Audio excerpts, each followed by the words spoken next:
necessário. Necessário.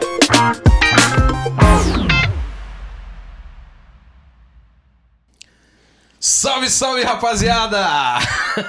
Você que acompanha o podcast mais necessário da internet. Do planeta, meu irmão. Tá pensando o quê? É o Necessário Podcast, caramba! Exatamente. Olha quem tá do meu lado hoje De novo. aqui. Você viu onde eu tô de novo? O cara tá tomando o lugar do Yuri, velho. O cara tá tomando o lugar do Yuri. Acho que eu vou fazer o seguinte, eu já vou trocar de lugar com ele. Né? Tá gostando aqui? Tá legal, tá legal. Aqui, ó, do meu lado esquerdo, ele, Renê Moura. Como é que você tá, meu querido? Tô supimpeira. Tá daquele jeito? Daquele jeito que o Yuri gosta de falar. Saudade do Yuri, né, Ô, cara? meu Difícil, Deus, ele né, faz cara? falta, né, cara? Pô, ô, Yuri. Mas tudo bem, a gente entende. Mas eu tô muito bem. Gente, a gente tá gravando num horário que não é o horário que a gente geralmente gravava. Então, Yuri, eu tô assim, igual o Silvio Santos, porque a gente tá comendo chocolate. Ah, coisa boa. Ai. Dá alegria.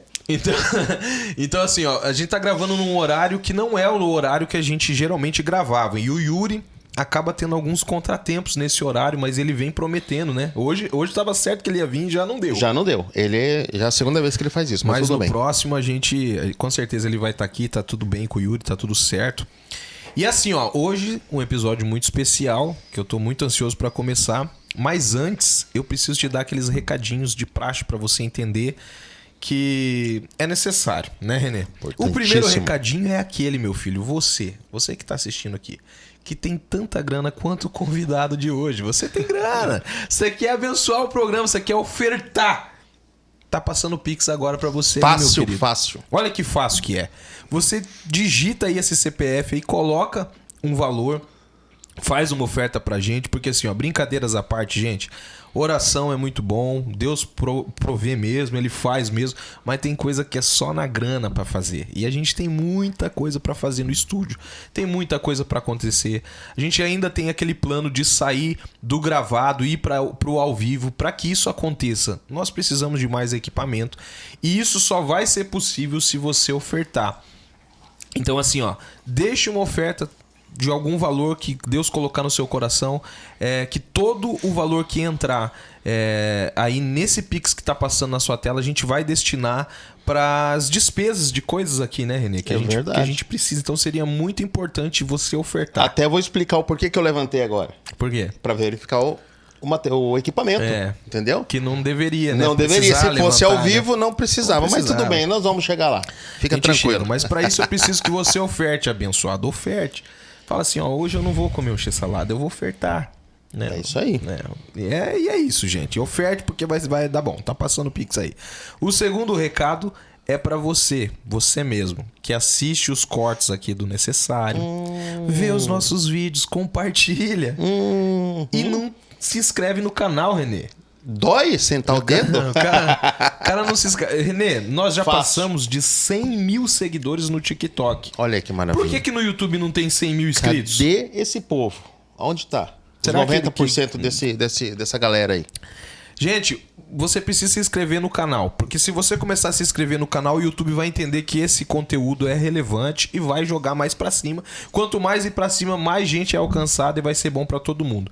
Então tá passando na sua tela aí, ó, clica nesse sininho que todas as vezes que a gente gravar algo novo, vai chegar notificação pra você, meu filho. Deixa um joinha, deixa um comentário no vídeo. Importante, claro. Entendeu? Porque quando você comenta, o YouTube entende que ele é relevante. Se você não sabe escrever, você coloca um lá, coloca lá umas palavras. É difícil, moçada. É difícil. É difícil. O convidado já tá. O convidado tá que não se aguenta aqui. Faz alguma coisa, meu filho, mas não deixe de comentar, não deixe de fazer esse vídeo subir, porque isso vai ajudar a gente. E assim. É pra escrever o que lá? Se eu falar 3 vezes, já sai falando em mistério aqui. Que eu sou pentecostal. Então, assim, se inscreva no canal, gente. Deixa esse comentário, porque, brincadeiras à parte, nós temos alcançado com uma mensagem legal. Às vezes você compartilha tanta besteira, tanta coisa que não traz nada de bom. E às vezes a gente aqui tá fazendo um episódio brincando, dando risada, mas muitas vezes falando coisas sérias, né? Assuntos seríssimos, importante. Coisa que vai ajudar as pessoas, então compartilhe coisas boas. Se inscreva no canal, seja um aliado aqui do Necessário. Maravilha. Mais algum pecado? O pecado, ui. Mais algum recado você tem? Não, é isso aí. Eu acho que tá tudo certo. Recado isso dado. Tô louco pra esse convidado começar a falar aqui, porque aí tem conteúdo, hein, bicho? E é isso, gente. O René trouxe a sugestão pra mim. Eu não conhecia o nosso convidado, conheci hoje aqui nos bastidores, enquanto a gente se preparava. Uma simpatia em pessoa. O nosso convidado, René, ele é formado no Rema Brasil. Quer saber o que é o Rema Brasil? Bora lá. É o maior curso bíblico presencial do mundo, meu filho. Não é pouca coisa não, Você filho. tá achando que vai chegar falando qualquer coisa? E outra coisa, tá vindo pra Foz, hein? Olha aí, tá Aí, vindo? Tá Rema vindo pra cá? Foz, Aí. tá vindo pra Foz. Ele é formado na Escola de Ministros da ligado. Igreja Verbo da Vida. Também é uma Boa. igreja séria, uma igreja que estuda de verdade, uma igreja que sabe o que tá falando, que passa a mensagem. Eu tenho muitos amigos do Verbo da Vida, já tive a oportunidade várias vezes de estar lá com eles. E ele é pastor. Olha que beleza. Ele Show é pastor. de bola, Você sabe hein? que todo pastor é gente boa, né? É gente boa. Pelo Pescador. Pelo menos deveria. Mas esse é. Estou falando nada mais, nada menos que quem? Pastor Frazão, meu Uau! filho. E aí? Vai com ele. Maravilha. Pastor Frazão hoje aqui, meu filho. É um prazer receber você. Como é que você tá? Satisfação é toda minha. Cheguei aqui, o William é pastor, o William é guitarrista, René é pescador. Eu falei, rapaz, eu tô no céu. Já se sentiu em casa? Eu senti o cara tem uma Gibson Les Paul, o que a gente precisa mais? Pastor, felicidade imensa receber você aqui. Satisfação toda minha. Uma simpatia, né, René, em pessoa. A gente brinca bastante, mas todas as vezes que a gente tem a oportunidade de trazer uma pessoa, gente boa, uma pessoa que conversa legal e que tem assuntos tão importantes quanto esse que a gente vai abordar hoje, que é falar de fé, falar de ciência, falar de depressão, de doença psicossomática, isso é muito importante para nós. Então receber você aqui é uma alegria muito grande. A satisfação é toda minha. Quando eu recebi o convite, eu fiquei meio que chegando para aquela expectativa de menino de interior de Pernambuco, de contar a todo mundo, né? Você ganha uma bola, você conta a todo mundo. Quando o René me convidou para estar aqui, hoje eu saí contando a todo mundo. O pessoal lá em Caruaru já tá sabendo, já todo mundo tá sabendo. Olha aí. A René. 3.400 quilômetros daqui, todo mundo tá sabendo que eu vou estar aqui. Todo mundo tá na expectativa lá para ver depois. Ó, você vê que maravilha? Você vê que coisa, como que Deus liga as coisas, né, pastor? Numa conversa totalmente informal, Perfeito. Em relação ao podcast, né? Isso. Nós começamos a conversar e eu senti esse conteúdo. Falei assim, nossa, porque assim, a proposta do podcast original, quando eu vim fazer parte desse projeto, o William falou, o nosso projeto, o meu projeto é dar voz Certo. para as pessoas anônimas, para as Perfeito. pessoas. Então, é isso que nós fazemos. E quando o senhor começou a falar comigo, deu aquele estalo. Falei, nossa, cara, eu tenho que levar esse cara pro programa. Eu tenho que dar essa oportunidade. É claro que não só para nós ouvi-los, mas também para muitas pessoas que estão, que nos acompanham. Perfeito. E a gente sabe que trazemos aqui assuntos de resenha, brincamos bastante, mas também trazemos assuntos muito importantes, por sinal, assuntos relevantíssimos, assuntos que mexem com a vida. Perfeito. E esse assunto, puxa vida, foi show de bola. Amém. Que toda a expectativa desse momento e encontro seja em Cristo Jesus, em sua palavra, porque somos temporais, atemporal é Ele e a mensagem que Ele carrega, né? Com certeza. O pastor Frazão tem um sotaque todo peculiar, você já tá percebendo que ele não é Não dá pra daqui. perceber, não. Dá Não pra é daqui, perceber. não. Não é daqui. Você sabe que uma vez eu fiz uma viagem pra Fortaleza, eu conheci um casal lá em Fortaleza, a Naira e o Jordano. Um abraço pra vocês, são nossos amigos até hoje. Cara, tem mais de 8 anos isso, minha filha ainda nem existia. Olha só. E eles eram de São Luís do Maranhão. Sim. E quando eu comecei a conversar com ele, eu lembrei muito deles. Eu lembro que eles falavam nesse sotaque. Aí e eles falavam com a gente assim, um dia a gente tava dentro de um táxi em Fortaleza, os dois casais, e a Naira tava falando, né? Falando naquele sotaque. Daí eu olhei pra ela e tava passando um trator, né? Daí ela falou não sei o que do trator. Daí eu falei assim, nossa, como que vocês chamam isso lá? Ela falou, trator. Ela falou, e lá? Eu falei, trator também. E ficou aquela coisa. Quando o pastor começou a falar, eu lembrei do sotaque na hora. Eu tento me desvincular, mas não tem como não. Tô brincando. Eu até gosto. Agora, eu tenho uma história de um tio meu que é fenomenal. Eu tô morando aqui vai completar 2 anos, e a minha filha já fala porta. Já fala porta. porta, já. Já é das nossas. Já, tá vendo? E eu já tenho uma menininha que não é mais... já é uma guria, já nasceu aqui. Eu tenho uma filha que nasceu aqui. E esses dias a minha filha já tá na escola há 1 ano e meio, mais ou menos. E já tá meio que falando o paranaenses que vocês falam aqui. Com essa supervalorização do R. Eu tô brincando. Mas o que acontece? Eu tenho um tio chamado Emanuel, por parte de mãe. Ele foi... No tempo, tinha uma parte da minha família que morava em São Paulo. Eu nasci lá em São Paulo. E passei minha vida toda no Nordeste, né? Aí ele foi falar com um tio meu, chamava Luciano, lá em Bertioga, no Orelhão. E ele voltou falando paulista. Olha aí. Ele foi no Orelhão falar com meu tio, quando ele volta falando com o R puxado. Eu falei, não pode não. Esse nosso Brasil é maravilhoso, né? É incrível, cara. Será que eles têm essa percepção, a mesma que a gente tem do sotaque deles? Quando vocês ouvem a primeira vez a gente falando, vocês percebem um sotaque todo diferentão ou não? Percebe. Eu acho bom essa imersão na cultura de vocês, porque vocês têm essa peculiaridade diferente da nossa, mas conseguimos entender mais vocês do que vocês nos entender, porque nós somos um povo que fala diferente de vocês e mais rápido. Mais rápido. Isso. E mais rápido. Quando a gente começar a falar isso aí. Coisa da Bíblia, essas coisas, eu tenho que dar puxar pra primeira aqui, porque eu conversando de uma forma ordinária assim, quinta marcha, pé embaixo. Você vê como que é uma coisa de mente, cara, uma curiosidade. Quando eu gravei o primeiro álbum da banda, que nem era o WG ainda, era Tiroche, lá em 2006, eu lembro que eu entrei pra gravar num estúdio em São Miguel, e naquela época, cara, 2006, o produtor falou pra mim, William, você não pode cantar assim. Por exemplo, adorar. Você precisa falar adorar. E, cara, eu treinei a minha mente. E você acredita que até hoje eu falo da forma que vocês estão ouvindo, da forma. Isso. Quando eu tô cantando, eu falo forma. Forma. Isso. E é inconsciente, cara. Isso. Que coisa, né? Se adaptou a mente para aquilo que você foi ensinado. Você sabe né? o que isso é relevante pra nossa conversa? Nada. Não sei nem por que eu falei. Mas beleza. Porque isso aqui é necessário.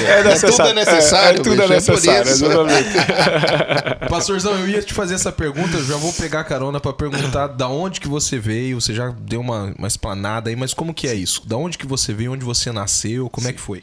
Tá, então, meu nome eu tenho origens bem claras de uma cultura indígena. Achei a palavra correta.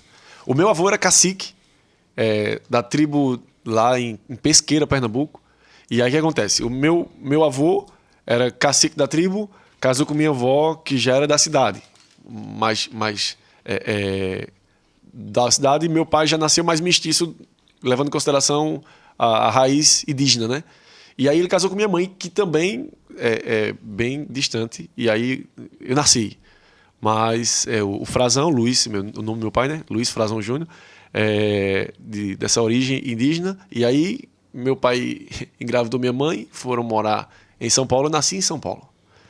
Aí nasci em São Paulo, capital, morei em Osasco. Depois voltei para Caruaru, Pernambuco. Fui morar em Pesqueira.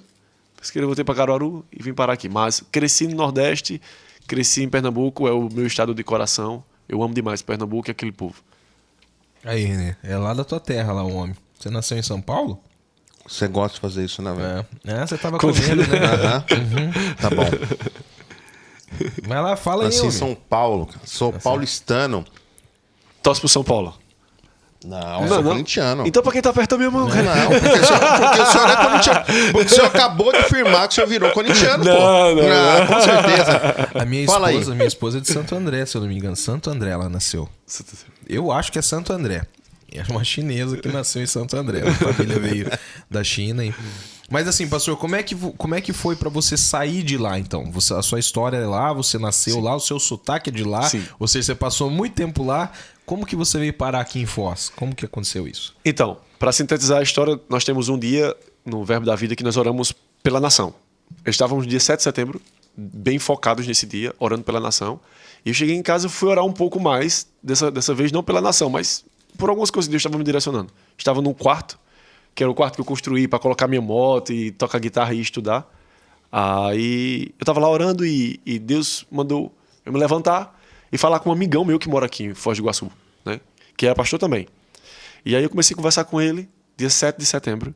Dia 13 de setembro eu tava aqui. Rapaz. Foi. Assim. Assim.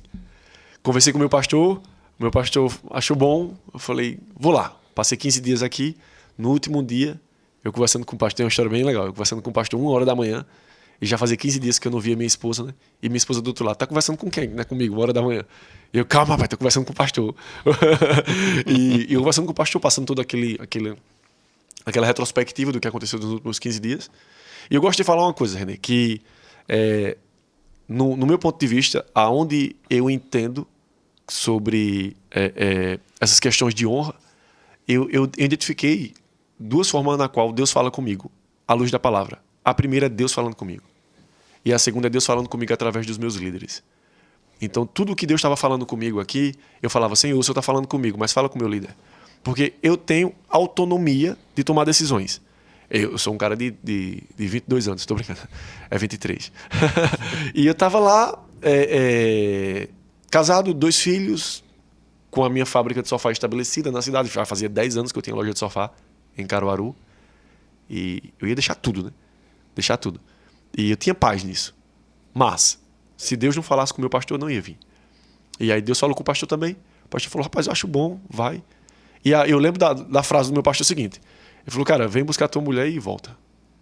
E em 1 mês, eu vendi o que eu precisava vender, paguei o que eu precisava pagar e vim pra cá. Eu vim pra cá com uma direção, com uma visão, com uma mensagem, com um plano bem definido, que é anunciar o reino de Deus. Sei que já tem muita gente fazendo isso aqui. E todo mundo que eu estou conhecendo nessa cidade faz de uma forma muito direita. Rapaz, é impressionante como o povo dessa cidade é honesto ao evangelho.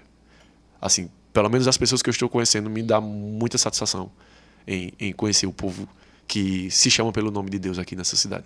Então, assim, é o melhor lugar que eu poderia estar. Lugar e pessoas não se compara, a comparação é injusta.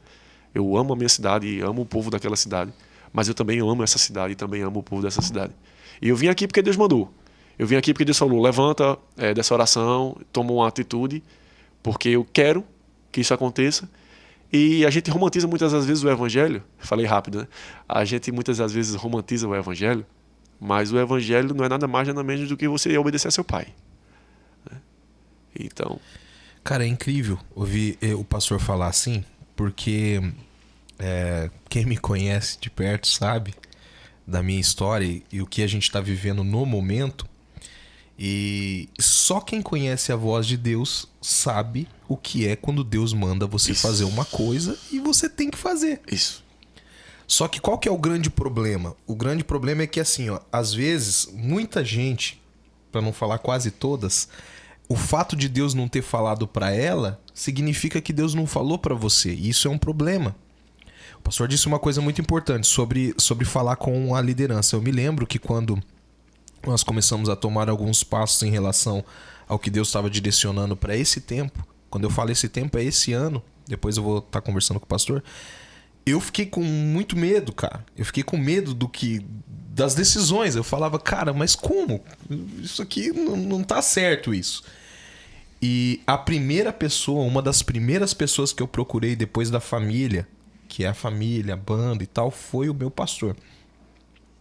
E eu achava assim, o pastor Elias, por ele ser um cara pentecostal, de uma igreja que já vem de uma raiz conservadora, quando eu falar pra ele, ele vai falar, cara, o que tá falando com você não é Deus, né?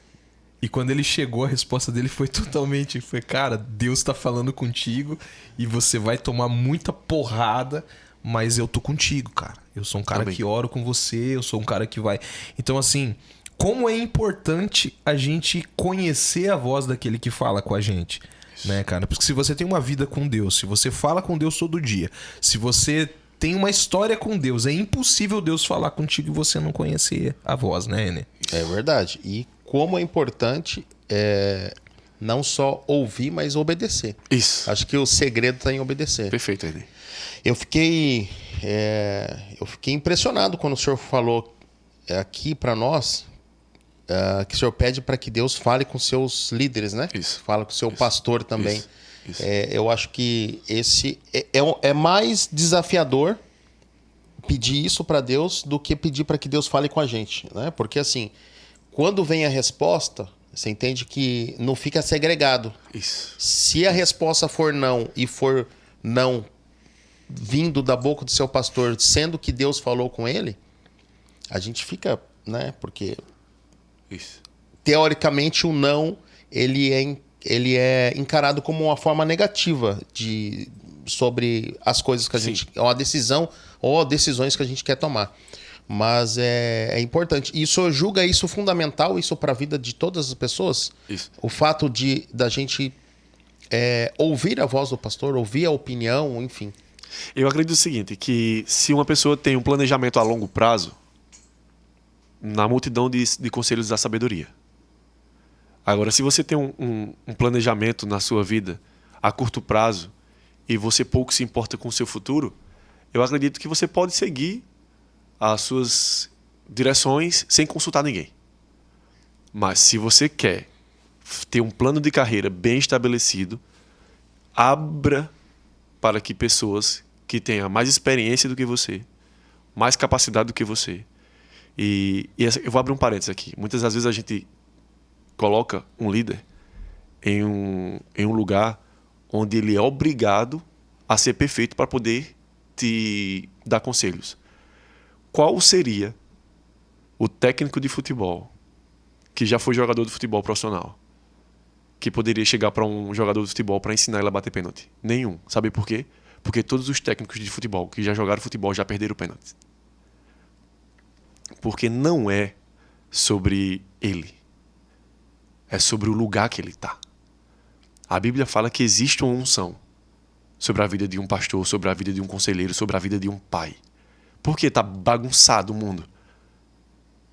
Porque somos jovens, somos quase da mesma geração aqui. E a gente viveu em um tempo, cara, que os nossos tios estavam conversando com os nossos pais e a gente não passava na sala. Aí você fala, pastor, é porque você apanhava. Cara, eu tenho 36 anos e eu nunca apanhei. Mas eu aprendi desde cedo o que é honra. E meu pai era perfeito? Não, mas ele é meu pai. Então eu cresci nesse ambiente de honra. Meu pai falava, quando eu estiver conversando com seus tios, não passe na sala. Nunca precisei apanhar para isso. Eu obedecia, feito o René falou. O grande segredo não é só ouvir, é obedecer. E eu acredito sim, René, que para você ter um plano de carreira bem estabelecido, alicerçado, aonde você pode ser que você escute um não e só dê um passo. Mas esse espaço que você alcançou e conquistou, você não volta, porque é um passo alicerçado em honra, em conhecimento, em sabedoria. E o que nós precisamos trazer para, de repente, eu não gosto de falar precisamos, porque toda generalização é precipitada, mas de repente, para quem está nos assistindo, se você quer ter um plano de carreira eficiente, muita gente tem plano de carreira, eu estou falando eficiente. Cara, escuta tua mãe, escuta teu pai, escuta o cara que já chegou lá, porque é impossível você chegar em algum lugar só. Não chega. Não chega.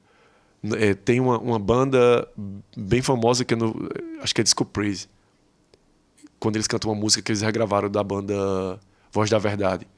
Tipo aquela música, Sou um Milagre, Eis-me Aqui. E ele conta o cantor conta um testemunho no meio da gravação, e ele diz uma coisa interessante. Ele fala, eu achei que eu sempre ia ser uma pessoa muito simples na área financeira e tal, e Deus tem feito tantas coisas, mas nós estamos aqui hoje. É porque nós estamos sentados em cima de ombros de gigantes. Então, quanto maior o horizonte que você enxerga, é porque tem alguém maior do que você que está te dando suporte. Então, eu estou em Foz do Iguaçu porque alguém quis que eu estivesse aqui. Esse alguém atende pelo nome de Deus. E aí ele direciona para que outras pessoas também apoiem espiritualmente. Aí você fala, mas se não apoiar financeiramente? E se não apoiar... deixa eu lhe falar uma coisa. Existe coisas muito mais profundas do que dinheiro. Existe. Princípio não se compra. Amor não se compra. Consideração não se compra. Saúde não se compra. Então, existem coisas muito mais profundas na nossa sociedade do que apenas coisas que podem ser compradas. E eu acredito que, para responder essa pergunta, assim, sintetizando, eu creio plenamente que para ter um plano de carreira bem sucedido, você tem que parar e considerar pessoas que estão acima de você. Simples assim. Você viu? É isso, cara. É aprendendo, né? É o que eu digo. O pastor disse uma coisa muito importante, cara. Ninguém chega num lugar sozinho.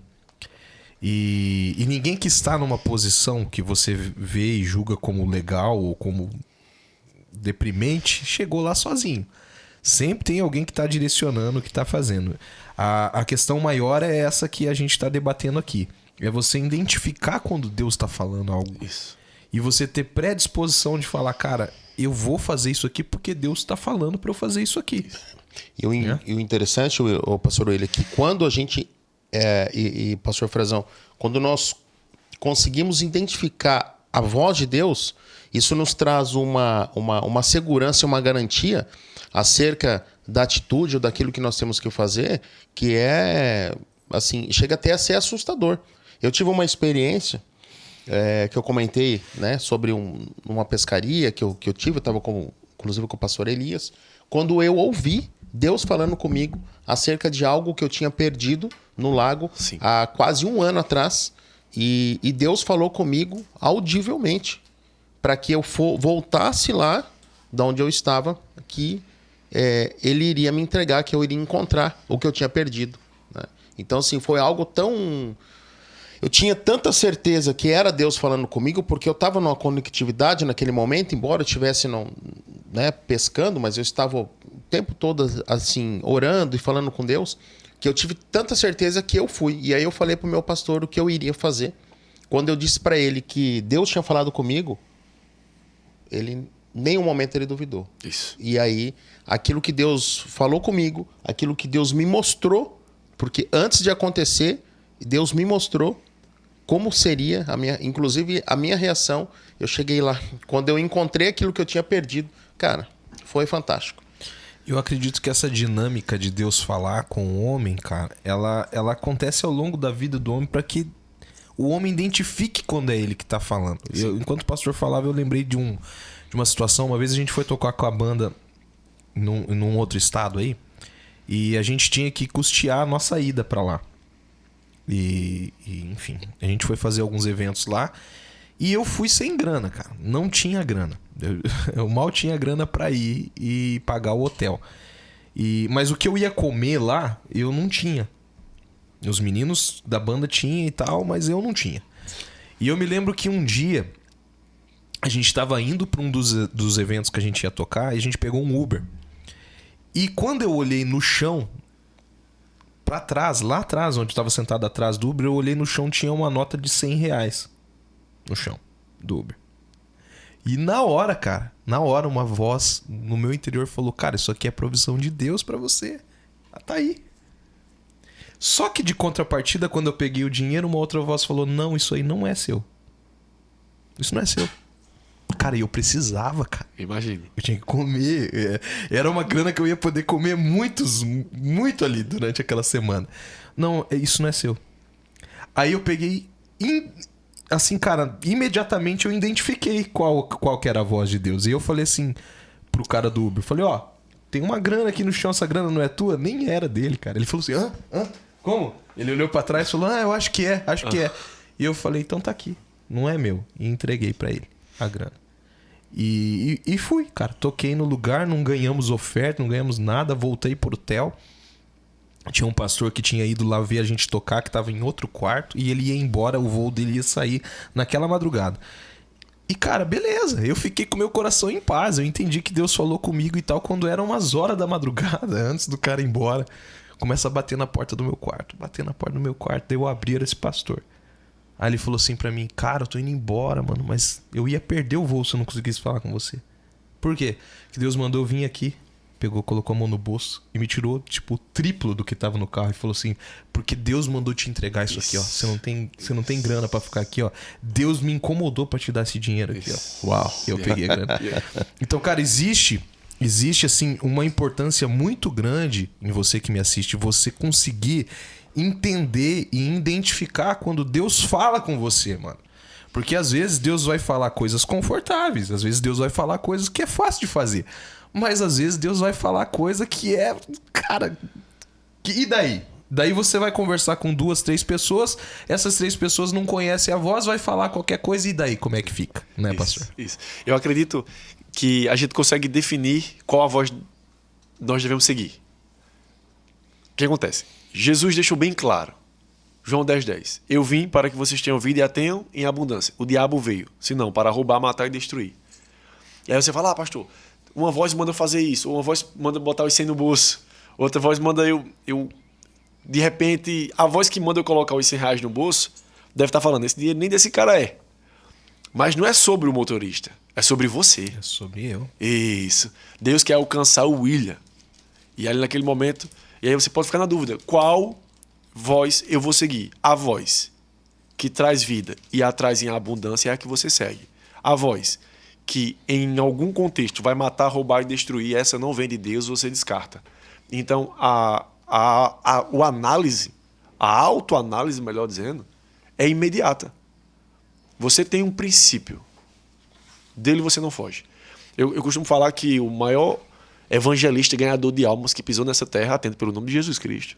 Todas as pessoas que chegaram a Jesus, ele mesmo disse, todas as pessoas que meu pai me enviou, nenhuma delas se perdeu. Quantas pessoas não entram nas nossas igrejas e entram e saem e a gente fala, meu pai, não sei se essa volta, enfim. Perdi. Com Jesus foi diferente. Todas as pessoas que cruzaram, ficaram. E as que não andaram com ele, porque não era fazia parte do propósito dele, ficou a semente lá. E aí o que acontece? Um homem chega para Jesus, se prostra diante dele e fala, bom mestre, o que é que eu faço para herdar a vida eterna? Jesus olha para ele, aquele que sonda o coração, e fala, honra teu pai e tua mãe, terás um tesouro comigo. Não, isso aí eu já faço, desde novinho, isso aí. Cresci num berço cristão. Não, e como é que eu faço? Não, eu quero saber como a gente diz no Nordeste, o pulo do gato, para eu ter a vida eterna. Aí Jesus olha para dentro dele assim e fala, vendo o que tu tem, me segue. E a Bíblia fala que ele foi embora. Jesus queria o dinheiro daquele cara? Não, Jesus estava estabelecendo princípios. O maior ganhador de alma não negociou o princípio para ganhar uma alma. Deus não precisa negociar um princípio para te abençoar. Porque você foi fiel a Deus e não ficou com aquilo que não era seu, aí Deus falou, Tom William, é assim que eu me comporto. A distração te oferece 100, eu te ofereço infinitamente mais. É isso aí. É uma grande lição. Se você pegou, foi demais. Pegou o código? Pegou o código. A gente trouxe aqui um título muito sugestivo que o René, quando me enviou o convite ao pastor Frazão, me chamou muita atenção esse título, que é pra gente falar sobre a ciência e a fé, que é algo que o pastor já vem ministrando há um tempo. Mas assim, ainda pegando, como diz o pastor Denis, um gancho nessa história, a gente vai falar de ciência, de coisa física mesmo, e vamos falar de fé, que é o firme fundamento das coisas que a gente... né? Enfim... Mas ainda pegando um gancho dentro do que a gente está falando, só para começar uma introdução de falar de ciência e fé. Como que a gente identifica, como que a gente consegue identificar que um pensamento, uma vontade, uma predisposição é algo natural e da ciência? Como que a gente consegue identificar que isso é natural ou é espiritual, motivado pelo espírito e tal? Como que a gente faz isso, pastor? Então, o que acontece? Eu acredito que o princípio de todas as coisas está em Deus. Então, por mais que possamos considerar toda a ciência, e eu creio, e agora vamos usar o exemplo que a gente falou quase agora. Quando você vai para a ciência, e um ambiente onde a ciência está estabelecida é um hospital. O hospital é um ambiente onde a ciência é executada. O hospital abençoa ou amaldiçoa as pessoas? Abençoa. Exatamente. Cara, eu entrei com uma mulher gestante sentindo dor, saí de lá com uma mulher em paz e minha bebezinha no colo. Se não fosse aquele lugar, seria muito mais traumático para minha esposa e para minha filha, esse parto. Então, eu creio piamente que a ciência foi criada por Deus para nos abençoar. João 10:10. O diabo veio para matar, roubar e destruir. O hospital traz vida. O maior problema, de repente, talvez um dos problemas, eu sempre vou ter cuidado nessas generalizações, muitas vezes o problema é tentar colocar em um lugar onde a fé vai anular a ciência e a ciência vai trazer uma... Minimizar, né? Minimizar, desconstruir, a palavra é essa. A ciência vai desconstruir a fé. Não. A fé vai ter sua voz, seu espaço, porque ela abençoa. Então, se ela abençoa, ela vem de Deus. Vamos lá. Nós somos guitarristas, né? A gente curte rock and roll, TS9, Marshall JCM 900. É o que a gente curte, velho. E aí muita gente fala, não, perdão, rock era do diabo, pode tocar rock na igreja. Coitado do Oficina G3 quando começou. Não pode. E aí você olha direitinho assim, e quando você começa a estudar a Bíblia, a única coisa que Deus deu paternidade ao diabo foi a mentira. Então por que a gente acha que a ciência é do diabo? Porque eu sou pastor cristão, prego sobre fé, sobre cura divina, porque Isaías 53 está escrito e a ciência não pode negar, está lá, porque sobre si ele levou nossas dores e enfermidades e o castigo que nos traz a paz hoje estava sobre ele, e sobre suas feridas nós fomos. Eu não serei curado. Eu já sou curado. Aí você fala, e quando nós temos um sintoma? Isso é uma resistência à minha fé. Porque na Bíblia fala que eu sou curado. E aí cada um tem uma medida de fé. A Bíblia fala que a fé, ela cresce, ela aumenta. E como é que nós fazemos para que ela aumente? Como é que eu faço para receber fé? Você escuta a palavra de Deus. Romanos deixa isso bem claro. A fé, a minha e a sua fé não aumenta pelo que nós pedimos. A minha e a sua fé aumenta por ouvir a palavra de Deus. Porque é a palavra de Deus que nos traz fé. É a palavra de Deus que nos traz esperança. É a palavra de Deus que coloca um horizonte diante dos nossos olhos, que ainda que nós não venhamos a ver possibilidades, a fé é a certeza das coisas que não existem como se já existisse. Nós podemos não estar vendo, mas nós já estamos sentindo um cheiro pela fé. Você está entendendo? E aí muitas das vezes entrou em um ambiente onde uma ficava falando, não, ou é fé ou é ciência. Não, cara. A ciência tem seu lugar e se ela abençoa, foi Deus que a criou. Não foi o diabo que criou a ciência, não. E a fé existe e ela nos abençoa, sim. E quem foi? Deus. Então eu acredito sim que um pensamento, um ato de fé, um ambiente onde nós podemos ver a fé e a ciência atuando é a Bíblia. Existe um homem de fé que possa, uma pessoa que possa representar a fé melhor do que Paulo? O cara que fez com que Jesus ficasse conhecido por todo mundo? Foi Paulo. Tem um dia que um menino cai de uma janela, Paulo vai lá, ora e o menino ressuscita. Rapaz, isso é fé, cara. E agora a ciência. Paulo falou de ciência. Paulo chega para Timóteo e fala, Timóteo, ó, toma lá o vinho, o suco de uva. Porque isso aí vai corrigir esse problema no teu estômago. Ciência, cara. Ciência. Eu não preciso desconstruir nada para construir o que eu acredito. A ciência tem seu lugar e a fé tem seu lugar. É tolice, ou pelo menos ignorância, no melhor sentido da palavra, dizer que a fé não existe quando se é cientista. Como também é ignorância e falta de conhecimento falar que existe ciência, se crê na ciência e falar que a fé não existe. A fé tem seu lugar, a ciência tem seu lugar. É isso aí. Maravilha. Eu vejo que, pastor, tem muitas pessoas que têm resistência em relação à fé e doença, né? Certo. Então, assim, o porquê que o cristão fica doente? Isso está relacionado à falta de fé? Não. Eu acredito o seguinte, a gente não tem como falar de todo mundo. Não tem. Por que a gente não tem como falar de todo mundo? Porque a gente não conhece todo mundo. A Bíblia fala em 1 Samuel, 2 Samuel, acho que é 1 Samuel 16, 7, eu acho, isso aí por aí, que o homem vê a aparência, quem sonda o coração é Deus. Então, às vezes a gente fala, rapaz, fulano ali, o cara ora todo dia, se consagra todo dia, e adoeceu, cara, esse cara. Enfim, nós não somos juízes. Nós não estamos em uma condição onde falar, aquele cara ali adoeceu, não está em fé. Cara, que é isso? Quem sou eu para falar do cara que não tem fé? E eu acredito muito na consequência também, né, cara? Isso. Porque querendo ou não, nós somos corpo. E o corpo, ele já foi... A carne, ela foi condenada com o pecado. Isso. Não era pra gente ficar doente. Isso. Mas assim, a fé não anula a consequência. E nem nega a realidade. Isso não pode... Isso não tem como negociar. Isso, tipo, isso. é igual o perdão. Não, Deus vai, eu te perdoo. Só que a consequência, meu filho... Ela vai vir, ficou. com certeza. Viu, cara? Isso. Não tem o que fazer, né? Isso. E muitas das vezes, William, o cara fala, não, eu creio, Isaías está lá, Salmo 103.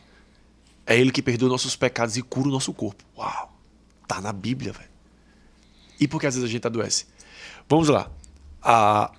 Tem gente que tem diabetes. E aí, existe diabetes emocional, hereditária, e existe aquela que você é o culpado. Adquire. É isso. Você com todos os seus esforços. A consequência. A diabetes da consequência. Isso, aquilo, com todos os seus esforços. Aí você fala, Deus cura, por que ele não me cura da diabetes? Então por que você não teve autocontrole? Porque o mal do século são as doenças da alma. Porque nós estamos sendo cortejados há muitos anos a terceirizar nossas responsabilidades. E como Deus não pode se defender fisicamente, você não vai encontrar Deus dentro de uma caixa. Para falar, ó, aquela caixa ali, Deus está lá, e naquela caixa lá, diz que não. Porque com Deus, ele trabalha não criando pessoas cegas. Deus trabalha libertando. Então você é. E não ele não te faz uma cópia. Ele te gerou a imagem e semelhança dele, com poder de decisão. E o que acontece? A depressão ou qualquer outro tipo de doença psicossomática, ela bate na nossa porta porque nós não estamos sendo treinados a saber, muitas das vezes, tomar responsabilidade nas nossas decisões. Segundo a Bíblia. Não quero ferir a ciência.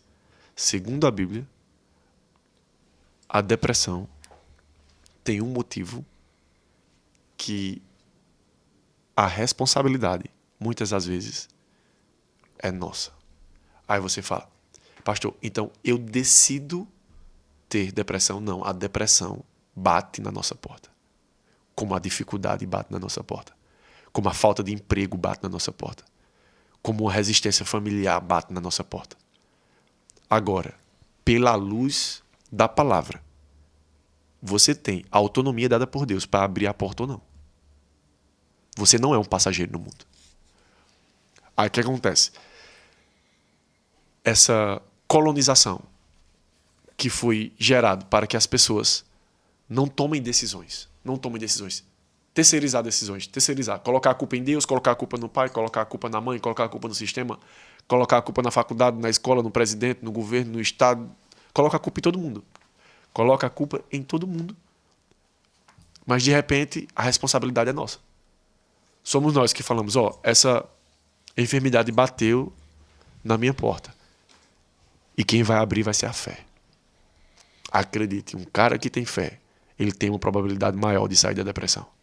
Com certeza. Com certeza.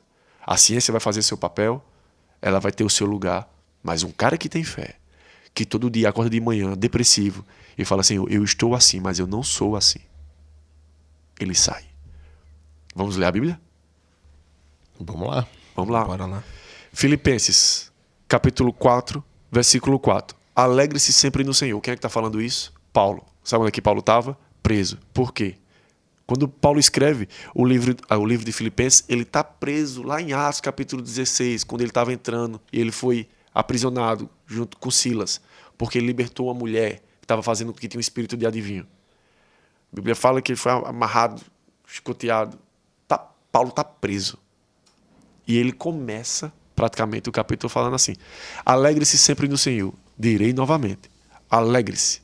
Que a amabilidade de você seja conhecida por todos. Perto está o Senhor. Ou seja, a situação na qual Paulo estava vivendo não fala quem Paulo é. O que nós precisamos entender é que a depressão que bate à nossa porta não nos define. Ela não pode nos definir. A palavra final sobre a minha vida e sobre a sua vida, quem tem é o Senhor.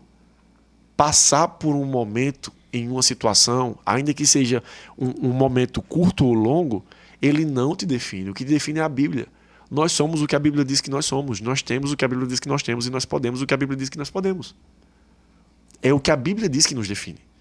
E Paulo está passando por uma baita de uma barra aqui e diz: alegre-se sempre. E só para vocês não esquecerem, eu vou falar novamente. Alegre-se. Perto está o Senhor. Versículo 5. Não andeis ansiosos por coisa alguma. Tem uma coisa que define melhor uma pessoa que está com diagnóstico de depressão do que uma pessoa ansiosa. A ansiedade é o que antecede os passos da depressão na vida de qualquer pessoa. E nós conseguimos entender que um quadro, um diagnóstico de depressão, ele não começa na depressão onde você acorda pela manhã, onde uma pessoa acorda pela manhã e fala: hoje eu tiro minha vida. Ele começa com ansiedade. Ele começa com medo. Ele começa com uma perca de esperança. Um futuro não tão incerto. Aí gera ansiedade. Aí fala: e agora, como é que eu sustento minha casa? E agora, será que eu vou ser curado? E aí, como é que eu... E agora, como é que eu trato disso? Eu não sei, eu não tenho esperança, eu não sei para onde é que vai. E aí começa. E aí nós começamos a entender que a ansiedade vai tomando forma. Ela vai nos conduzindo. Antes, a ansiedade era um passageiro. Nós acordávamos um pouco ansioso, ia trabalhar com uma certa ansiedade, voltava para casa, às vezes comia um pouco mais ou comia um pouco menos, dependendo do nível de ansiedade que nós estávamos no dia. Mas a ansiedade vai tomando espaço, tomando espaço, tomando espaço, a ponto de nos tornar passageiro dela. Agora não somos mais nós que decidimos. Agora é ela que decide. E depois que a ansiedade decide, estamos a um passo de um quadro de depressão. E a Bíblia fala que nós não devemos andar ansiosos por coisa alguma, mas em tudo, por meio de oração e de súplica, com ação de graça, apresentar os seus pedidos a Deus. Então a paz de Deus, que excede todo entendimento, guardará o coração de vocês, os pensamentos de vocês em Cristo Jesus. Onde é o campo de batalha das doenças psicossomáticas? Na alma, nos pensamentos. Está lá. E qual o remédio? Um dos que a Bíblia fala que nós devemos nos alegrar, independente da circunstância. Aí você fala: eita, sorrir quando está todo mundo chorando é difícil. É por isso que nós andamos pela fé. Porque nós não estamos sorrindo pelo que nós estamos vendo. Nós estamos sorrindo pelo que nós estamos crendo. Triste do homem que o seu humor é definido por aquilo que está acontecendo no dia. Ele vai ser um passageiro, René. Ele está bem ou está mal, de acordo com o que acontece. E essa volatilidade tem trazido esses problemas. Não tem como negligenciar. A ciência define depressão da seguinte forma. Um hospital referência no Brasil é o Hospital Santa Mônica. Eles definem a depressão da seguinte forma. Eu vou ler para não colocar e nem tirar nenhuma frase. As doenças psicossomáticas, abre aspas, as doenças psicossomáticas estão relacionadas ao controle das emoções, sentimentos e ao modo de pensar. As emoções incontroladas e os pensamentos negativos desencadeiam desequilíbrios mentais que, consequentemente, sobrecarregam as funções orgânicas e atrapalham o funcionamento do corpo. Hospital Santa Mônica. Fecha aspas. Fecha aspas. Se o Hospital Santa Mônica, que é referência no Brasil sobre doenças psicossomáticas, define que a falta de controle nos pensamentos e nas emoções é o que desencadeia essas patologias, eles não estão criando nada. Eles só estão reconhecendo. Filipenses, capítulo 4, versículo 8. A gente não leu ele ainda. Mas, se a depressão vem pelo desequilíbrio no que nós pensamos, a cura da depressão pode vir por esse equilíbrio. E aí Paulo fala: então a paz de Deus, que excede todo o entendimento, guardará o coração e os pensamentos de vocês em Cristo Jesus. Finalmente, irmãos, se o Hospital Santa Mônica define que o desequilíbrio dos pensamentos é que traz essas doenças, a cura dessas doenças pode ser. Finalmente, irmãos, pensem em tudo o que for verdadeiro, o que for digno de respeito, tudo que for justo, tudo que for puro, tudo que for amável, tudo que for de boa fama, em tudo que houver alguma virtude ou algum louvor, ponha em prática o que vocês aprenderam, receberam e ouviram e viram em mim. E o Deus da paz estará com você. Uma pessoa que é um paciente da depressão, ele não tem paz. Por quê? Porque a expectativa dele está no problema. Pastor, e a depressão, ela pode ter como alvo o homem ou a mulher de Deus? Qualquer pessoa. Então ninguém está livre. Ninguém está livre. Porque para que você possa sair, eu volto a repetir, a depressão ela não escolhe CPF. Ela não escolhe endereço. Não se joga para cima e fala a localização geográfica que cai aqui é a porta que eu vou bater. Não. Qualquer pessoa. Quantos homens da Bíblia vamos falar? Jesus. Jesus teve depressão. Não, calma. Jesus vai orar. O que antecede a crucificação de Cristo é uma oração. Ele chama alguns discípulos mais próximos dele ali e fala, vamos ali orar. Fiquem aqui vocês, vigiem. Eu vou ali. Ele se afasta um pouco mais e começa a orar. A Bíblia fala que Jesus está sob uma pressão tão grande que ele começa a suar sangue. E ele levanta e vai lá nos discípulos para ver se os discípulos estavam ajudando ele em oração. Os discípulos estavam o quê? Dormindo. E Jesus fala, vocês não podem orar comigo 1 hora. Vocês deveriam vigiar, sabe por quê? Para que vocês não caiam em tentação. Que tentação é essa? Jesus volta a orar. E o que é que sai da boca de Jesus? Pai, se for possível, passa de mim esse cálice. O que a depressão faz com qualquer pessoa? Desista. Desista da esposa, desista da filha, desista do trabalho, desista do planejamento, desista de Deus. Desista, desista, desista. E aí, cara, para qualquer um, vai. E o que eu faço, pastor, para me livrar? Vai para a palavra. Não recebe. Se o Hospital Santa Mônica fala que o desequilíbrio das emoções e dos pensamentos é o que desencadeia uma doença psicossomática, então traz os teus pensamentos para a palavra. Se a ciência, se a fé não for suficiente para nos instruir, nos ensinar, e sejamos mais materialistas, precisamos ver para crer, como Timóteo, então vai para a ciência.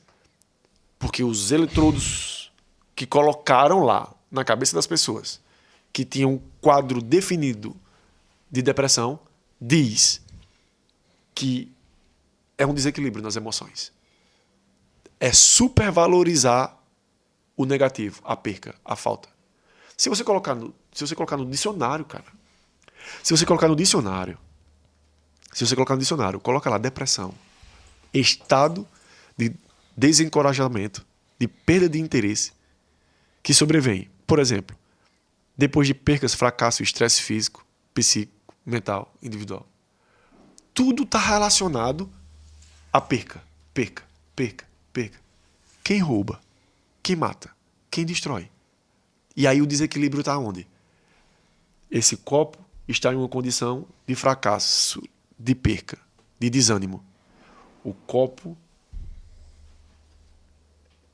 eu estou querendo usar a palavra, um eufemismo aqui, né? Uma palavra mais branda. O copo é culpado. Não. O copo é uma vítima, cara. O que a gente precisa fazer é falar, copo, vem pra cá. Porque ou na fé ou na ciência tem jeito pra você. Eu acho, assim, vou tentar falar com muito cuidado, muito respeito à galera que assiste e tal, porque eu sei que muita gente está em condição de depressão, mas eu vou falar de mim. Perfeito. Eu posso falar de mim, né? Quem assiste já sabe de tudo que me aconteceu, como é que foi. Quando eu perdi meu pai, pela primeira vez na minha vida, eu entrei num quadro de depressão e eu fui indo embora, mano. Fui indo embora justamente como o pastor tá falando. A perda, a ausência Eu não tinha culpa, porque o relacionamento que eu tinha com meu pai era demais, né? Eu tudo falei pra ele, tudo em vida. Mas a perda, a ausência, esse sentimento fez eu ir afundando, afundando. E, cara, não tinha pastor, não tinha mensagem, pregação, não tinha oração que fazia eu voltar. Não tinha, não queria saber de nada. Não adianta vir falar comigo. Só que na minha vida, o que eu tô falando assim, com muito cuidado, né? Em mim aconteceu justamente o que o pastor tá falando. Um dia eu me vi assim, ó, tomando antidepressivo, que foi muito bom. Show de bola. Porque foi o que o pastor falou. Cara, medicina entrou e top. Eu tinha um aperto no meu peito que me matava, uma angústia. E quando eu fui conversar com o psicólogo, ele falou pra mim, cara, a primeira coisa que esse remédio aqui vai tirar é isso. E tirou. Então, assim, foi muito bom pra mim o remédio. E, enfim, comecei a fazer exercício físico, como ele falou. Só que um dia aconteceu justamente o que o pastor tá falando. Um dia eu me vi assim, eu tava bem, de boa. Medicado, de boa, né? E eu me vi numa situação assim, cara, eu não sou assim. Igual ele tá falando, eu não preciso disso aqui. Beleza, eu sofri, sofro, beleza. Mas eu decido melhorar. Foi o que eu fiz. O que funcionou pra mim. Eu decido melhorar. O que fez parte dessa decisão? Um dia eu acordei e falei pra minha esposa, essa é a última cartela que eu vou tomar desse remédio. Perfeito. E eu não vou tomar mais. Mas por quê? Porque eu decido melhorar. Meu pai não vai voltar e eu vou melhorar. E eu parei de tomar o remédio, cara. Parei de tomar o remédio e decidi sarar. Isso já tem 1 ano. E eu tô de boa, entende? Então esse princípio de decisão dentro de um quadro, eu falo com muito cuidado, porque são níveis e graus. Eu não sei que grau que você tá assistindo, se você tá num grau de depressão. Eu falo com muito cuidado. Mas esse princípio de decisão que o pastor falou aqui, ele é crucial, cara. Quando você entende quem você é, da onde você veio, você entende que o propósito da coisa, você fala, não, peraí. Eu não quero isso aqui pra mim. Isso. Aí você para. Isso. É difícil? Difícil. Difícil. Continua doendo? Continua. Tem dia que eu fico triste pra caramba? Tem dia que eu fico triste, que eu fico de cara. Mas isso não me define. Entende? Eu decido melhorar todo dia. Isso. A gente volta lá. Bateu na porta. Bate na porta, cara. De qualquer pessoa. Alto, baixo. Bate. Mas nós temos hoje em Deus a capacidade de dizer não. E como nós falamos lá no início, essa colonização de terceirizar responsabilidades faz com que sejamos passageiros nisso. Chama para você. Fala, pai, eu tô aqui. Doutor, eu tô aqui. Senhor Jesus, eu tô aqui. Mas eu não quero ficar aqui. Eu não quero. Tipo, TDAH, cara. É um transtorno. Todo mundo hoje diz que tem, cara. Não, é porque antes não era diagnosticado. Não, cara. Foca no que é importante, que tu vai conseguir não esquecer. Mas aí, existe quem tem, mas não, isso não é popular, cara. Nós somos o que a Bíblia diz que nós somos. E se o hospital define que depressão é isso, aliás, que doenças psicossomáticas é esse desequilíbrio, então ela se rende à Bíblia. Ela se rende à Bíblia. Então, eu acho que, pastor, à luz da palavra, como é que eu faço para começar a sair? Comece tomando responsabilidades dos seus pensamentos. E eu consegue. O que é pensamento, pastor? Me ajude. Pensamento é um pássaro. Um pássaro que passa sobre a sua cabeça. O irmão Hegel, o fundador do Rema, falou isso em um dos seus livros. Ele falou, o pensamento é um pássaro que passa sobre a sua cabeça. Você consegue impedi-lo? Impossível. Agora você consegue impedir que ele faça um ninho. Quando o pensamento vier, quando a sugestão vier, você faz uma autoanálise. Epa, essa sugestão vai matar, roubar e destruir, ou ela vai me dar vida e vida e abundância? Se essa sugestão, se esse pensamento estiver matando, roubando ou destruindo a sua vida, não fica, porque não vem de Deus. É nisso que as pessoas se perdem. O pastor que ressuscitou mortos está com depressão. E aí, pega todo mundo. Então, Depressão é de Deus. Não, cara, não, não, não. Tá matando, roubando e destruindo não vem de Deus. Independente de quem tá. E também a falta de equilíbrio falar, se tá, foi possuído pelo diabo. O meio cristão tinha uma cultura de definir do diabo aquilo que ele não dominava.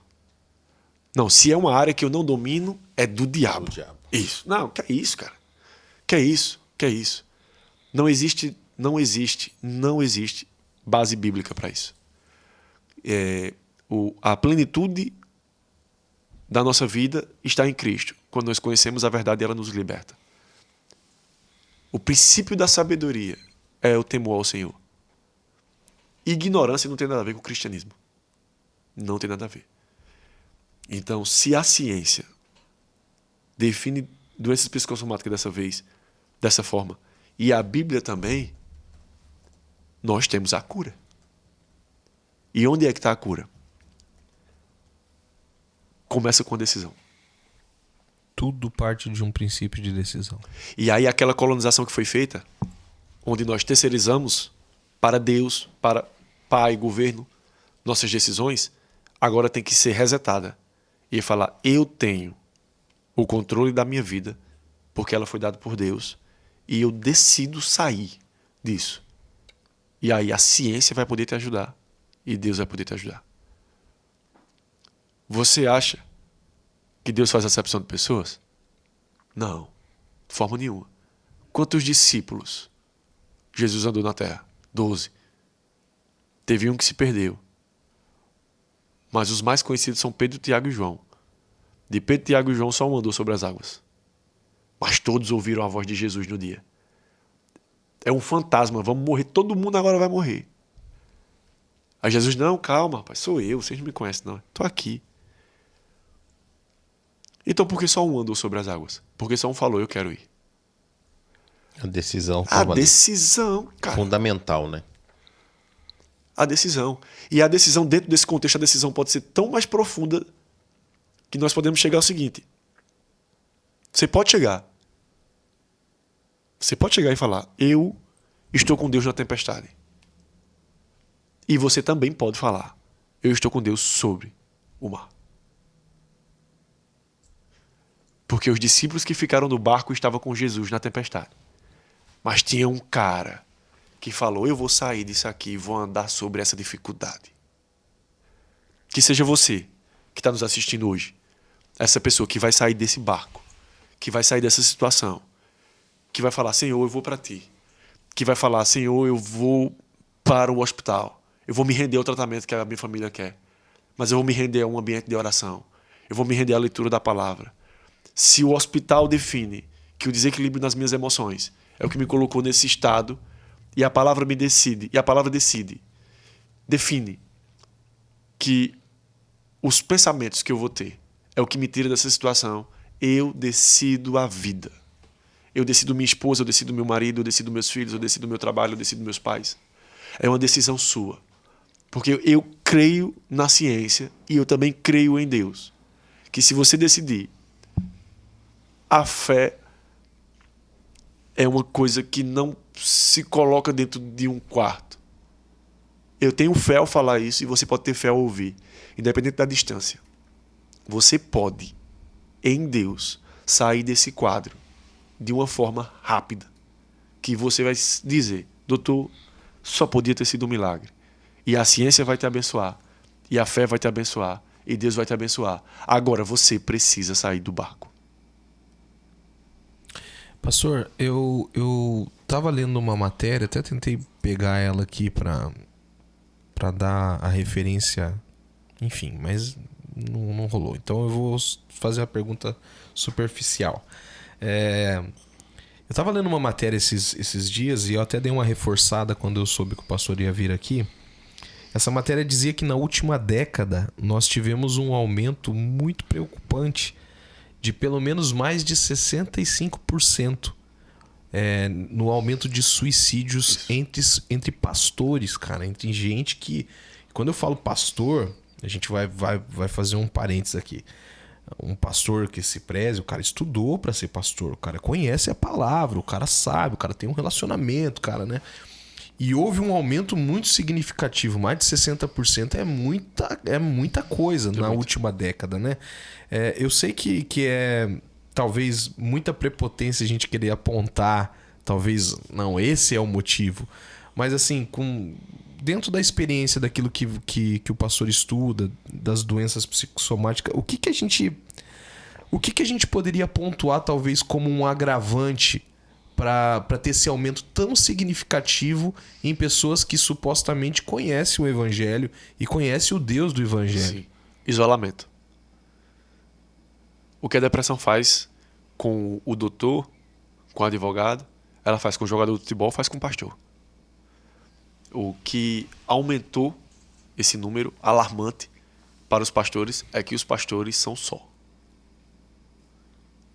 Se você olhar direitinho, muitas das vezes, as resistências de um pastor começam na sua casa. Então, o que os pastores estão passando é um isolamento. Todo mundo tem amigo. E amigo serve para quê? Fala, cara, tô com a dívida. Não consegui pagar o cartão. Vai um pastor falar isso. O cara fala, bicho, eu briguei com minha esposa. Rapaz, briguei com minha esposa e não sei não, cara, o casamento. Vai um pastor contar isso. Você fala, rapaz, eu tô com medo. Medo é contrário à fé. E o cara fala, aí, rapaz, o fulano tá com medo ali de abrir um negócio. Vai um pastor falar isso. E esse isolamento, tanto social quanto emocional, tem colocado nós, pastores, no alvo direto dessas doenças. Porque a falta de equilíbrio nos pensamentos e o isolamento é perfeito, é um quadro perfeito para que uma pessoa possa ser um alvo claro de uma enfermidade como essa. A falta desse companheirismo entre membro e pastor, entre pastores, entre pastor e sua família, tem colocado os pastores nessa situação. Porque as pessoas estão esperando um Cristo no pastor. E ele não é. Sabe o que um pastor é? O pastor é um João. Ei, é você o Messias? Não, eu sou apenas uma voz que anuncia no deserto. Arrependei-vos, porque é chegado. Não, você é. Não, sou eu não. Ei, aquele ali, ó. Aquele é o Cordeiro de Deus que tira o pecado do mundo. Nós não somos Jesus. Nós somos pregadores que apontamos para Jesus. Nós não estamos em nenhuma condição melhor do que ninguém.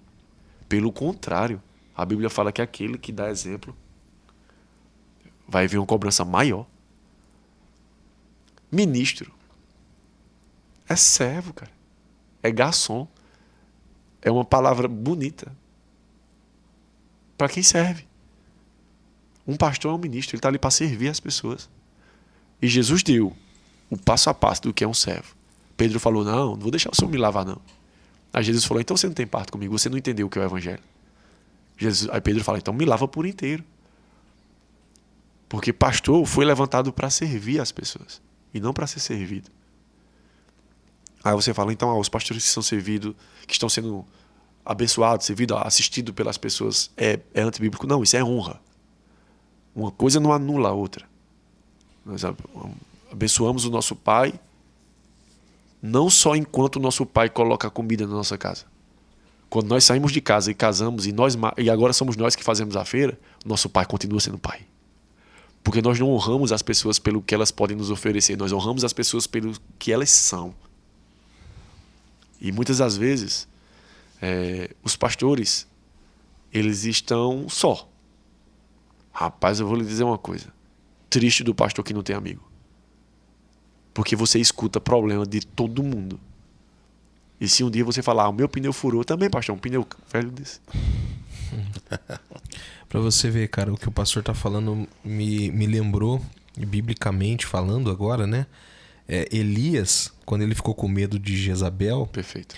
e ele foi pra caverna, cara, ele tava depressivo, porque ele tava desejando a morte na caverna.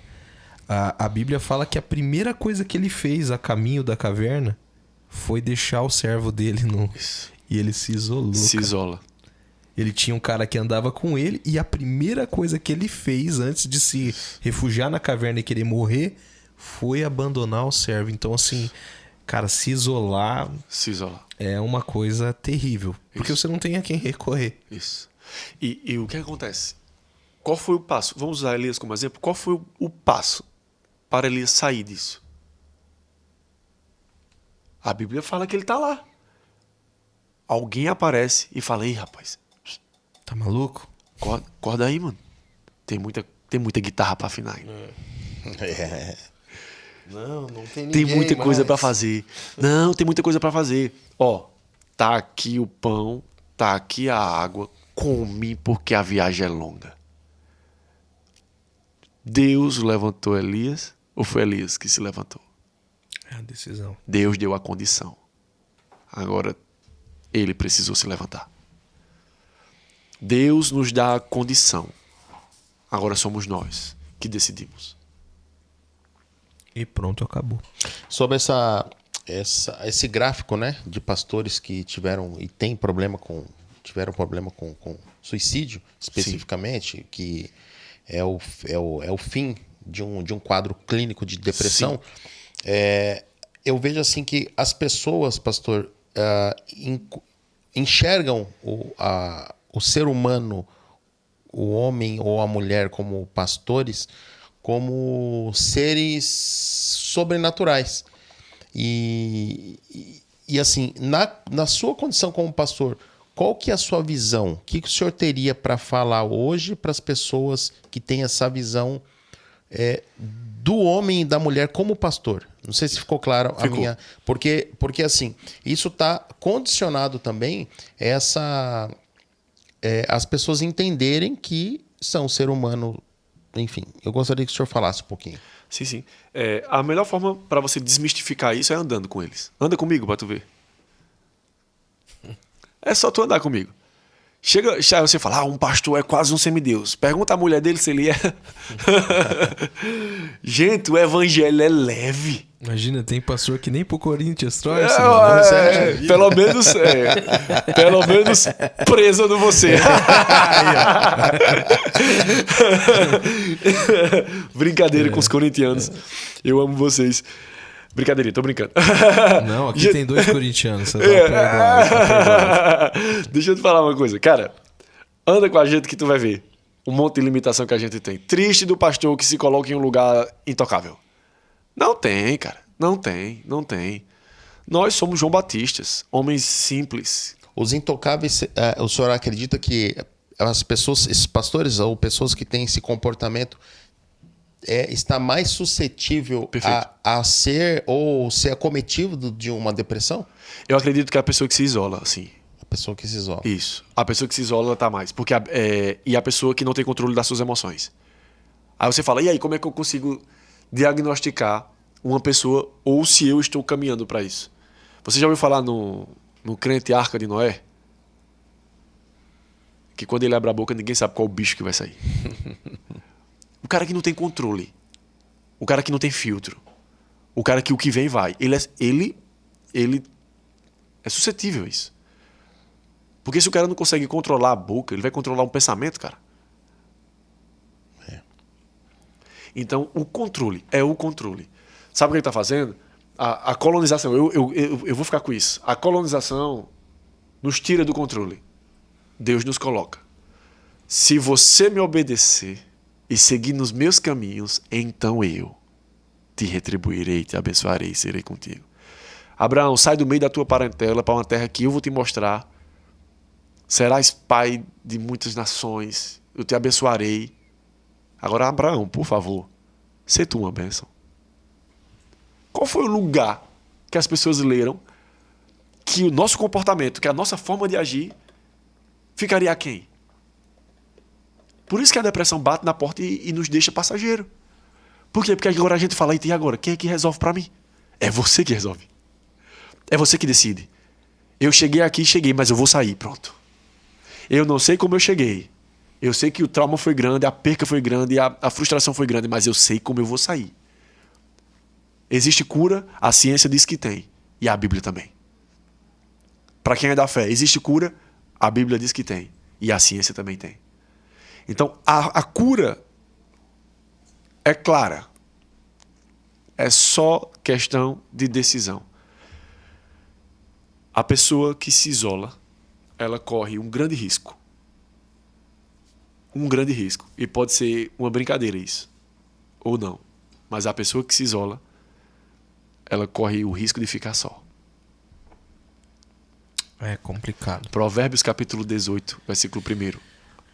Aquele que se isola busca seus próprios interesses. É bíblico, cara. É isso. O pastor pregou isso domingo. Ele estava falando, ele usou um exemplo lá na mensagem falando do mundo animal, né?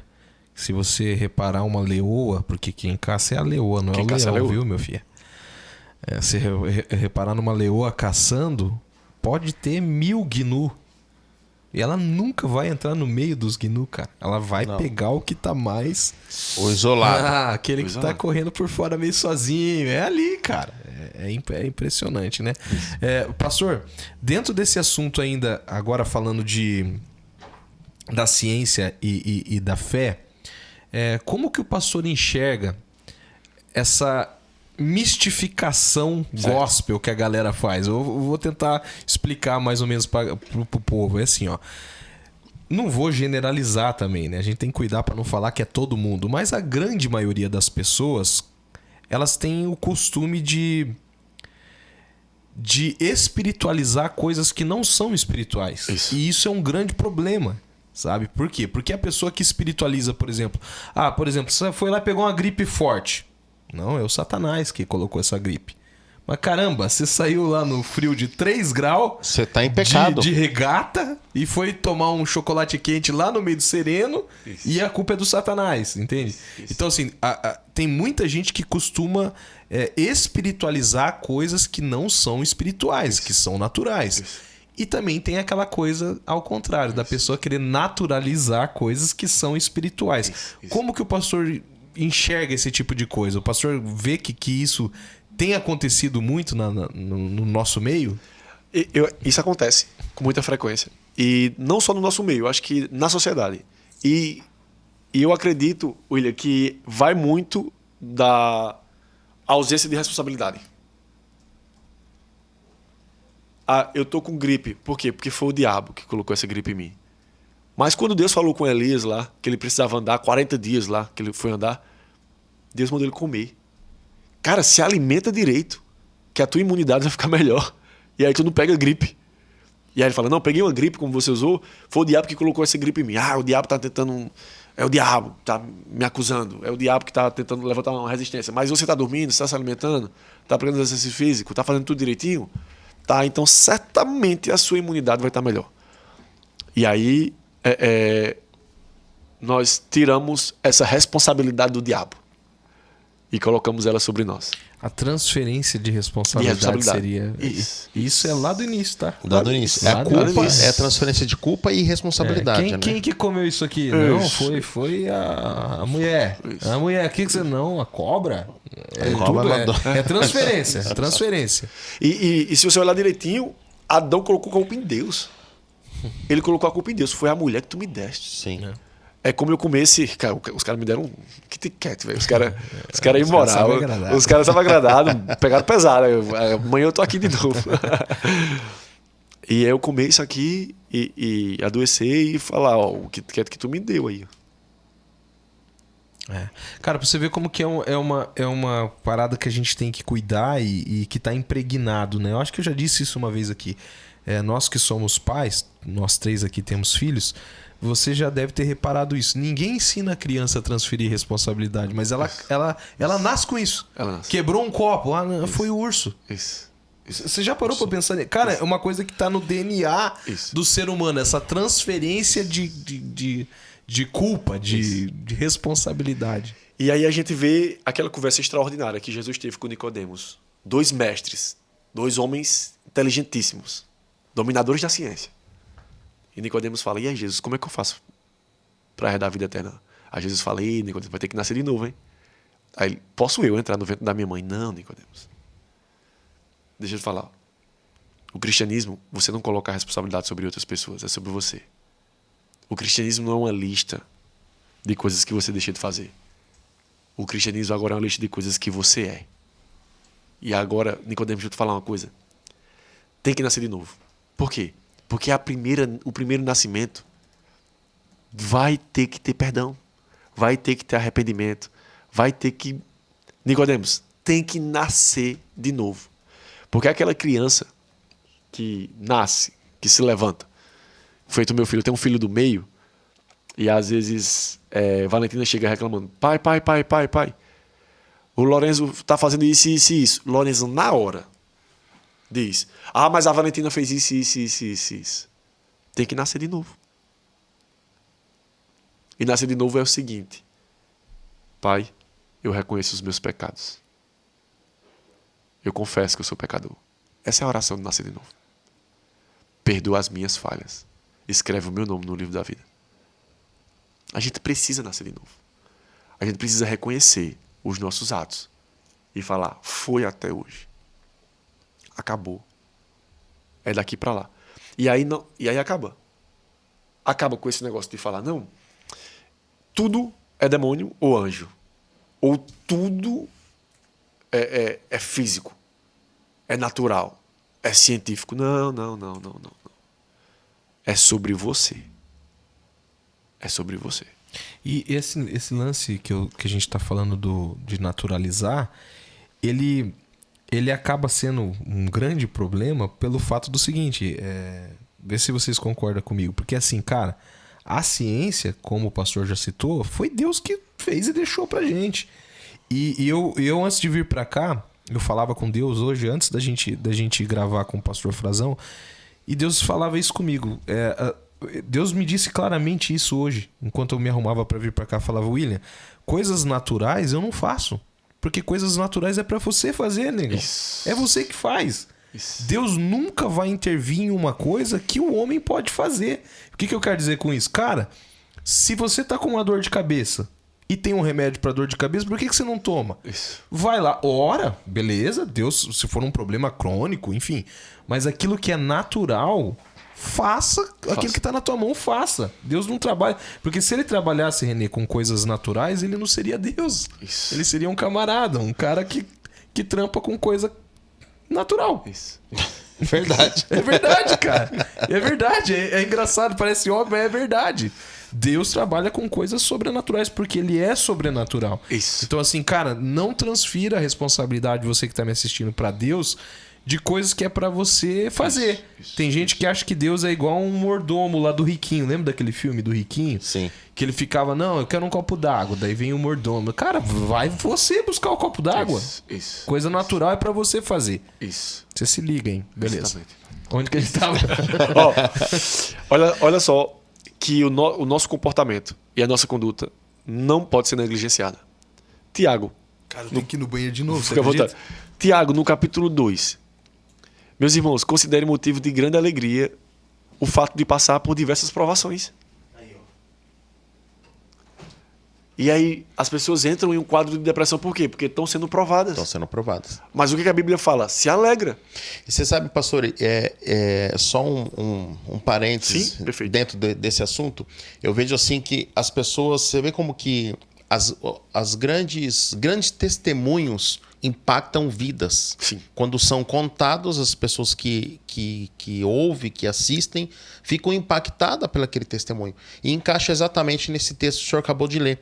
Porque para a pessoa que está contando, que passou por aquilo, não foi fácil. Isso. Né? Então, para chegar, ou seja, para sair da caverna, para sair da depressão, para sair do quadro clínico que se encontrava, ela teve que tomar uma decisão.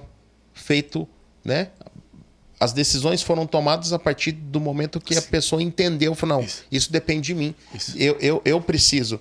E chegar nesse momento... E é claro, depois, para quando as pessoas estão contando, é muito mais bonito, muito mais agradável do que durante o processo. A gente, pelo menos eu encaro, eu vejo dessa forma, né? Isso. E esse texto que o senhor acabou de ler, para mim ficou muito claro. Isso encaixa bem dentro desse contexto aí.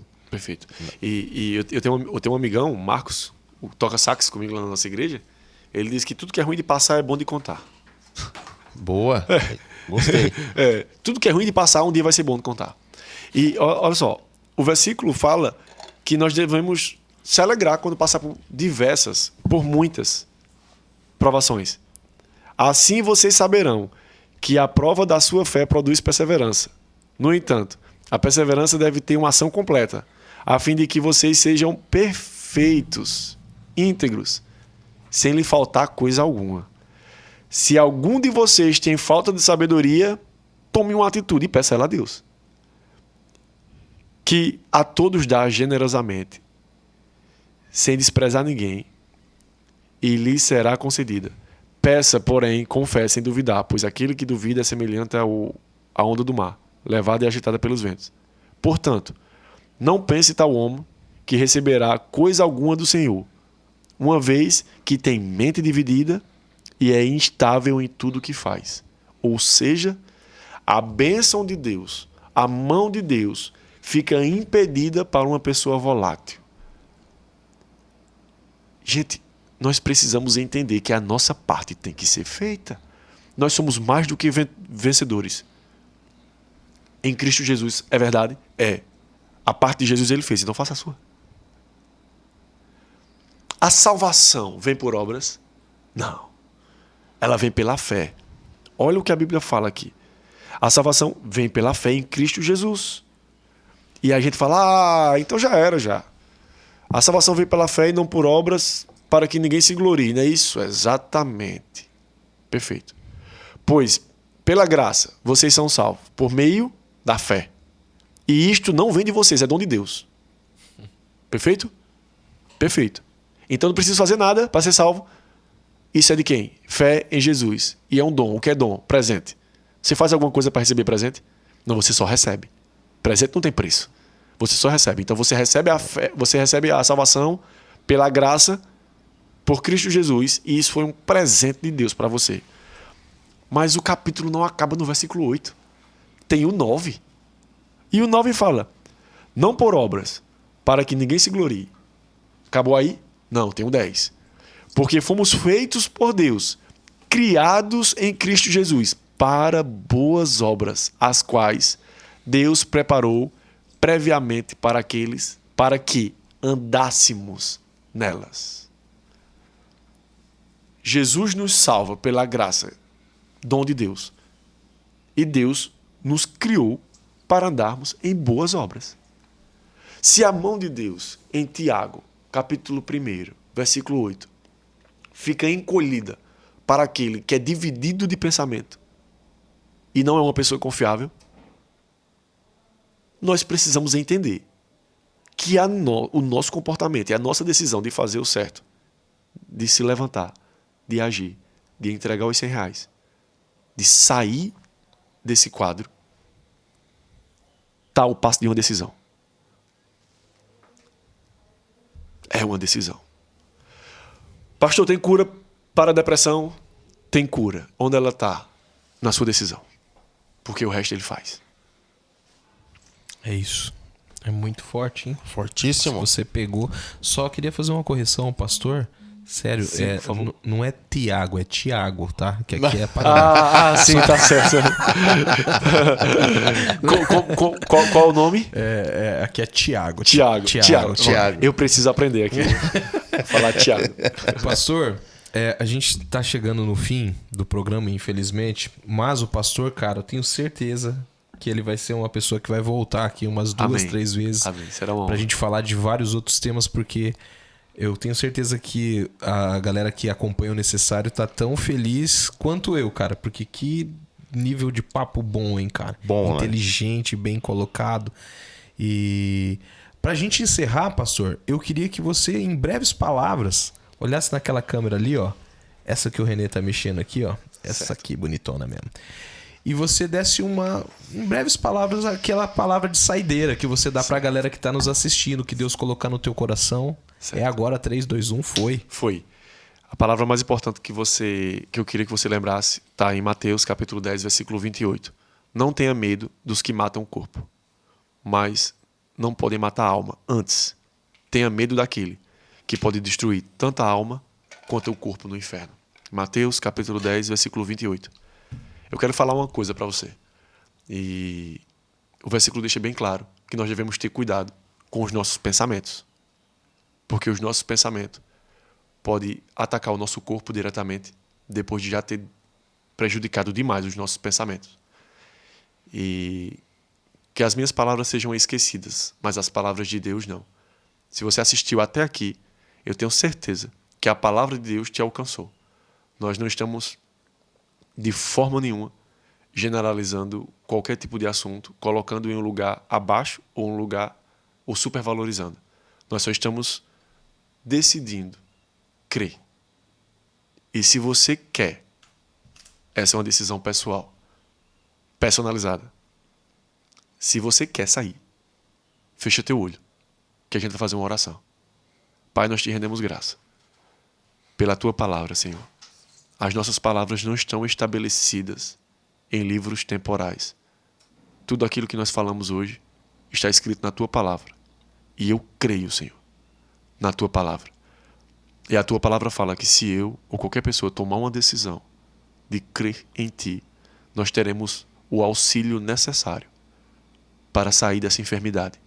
E nós declaramos na autoridade do nome de Jesus liberdade para todas as pessoas que estão nos assistindo nesse momento. E na autoridade que há no nome de Jesus, se houver qualquer impedimento espiritual que por um caminho que se levantou, por 7 fugirá. Toda essa resistência do mal que queira nos prender nesse ambiente, declaro na autoridade do nome de Jesus, livre agora. Nós temos o nome de Jesus, que está acima de todo nome. E eu declaro na autoridade dele, que nesse instante você receberá um bálsamo, um abraço de um amigo, conselheiro, ajudador, que certamente fará a parte dele e te dará condição para que você faça a sua. Eu declaro, no nome de Jesus, que a partir desse momento você receberá um fôlego novo para dar passos que você precisa dar para sair desse quadro de depressão ou de qualquer outra enfermidade psicossomática. No nome de Jesus, eu declaro que o ambiente do seu trabalho, da sua casa, do carro que você está ouvindo esse podcast, mudando. Que o ar do lugar está mudando. Porque a palavra chegou. O conhecimento chegou. A libertação chegou. Quando nós conhecemos a verdade, ela nos liberta. E Jesus disse, eu sou o caminho, a verdade e a vida. E nós vamos ao Pai, através dele, de Cristo Jesus. Seja abençoado na prática da palavra, em nome de Jesus.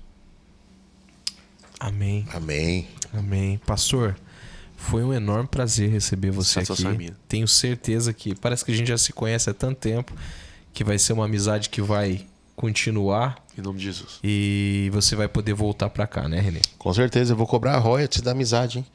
Todo churrasquinho tem que estar junto. Tem que senão... estar junto. Vamos ensinar o Renê a sair do violão e ir pra guitarra, né? E é isso aí, gente. A gente encerra esse programa. Eu encerro falando pra você o seguinte: a solução pros seus problemas, pra depressão, não é o suicídio e a morte. A solução é a vida. É a vida. E Jesus é o caminho, a verdade e a vida. Fica com essa palavra. Em nome de Jesus, se inscreva no canal, ative as notificações, deixe seu recadinho, se inscreva aqui, ó, tá passando na sua tela agora as redes sociais do pastor, o Instagram do pastor. Se você tiver alguma pergunta específica, algum relato, manda pra ele, enche a paciência dele lá, tá bom? Começa a seguir o pastor porque é um homem de Deus. Tudo isso por quê, Renê? É necessário, meu amigo. necessário. Necessário, é necessário, necessário, é necessário, necessário.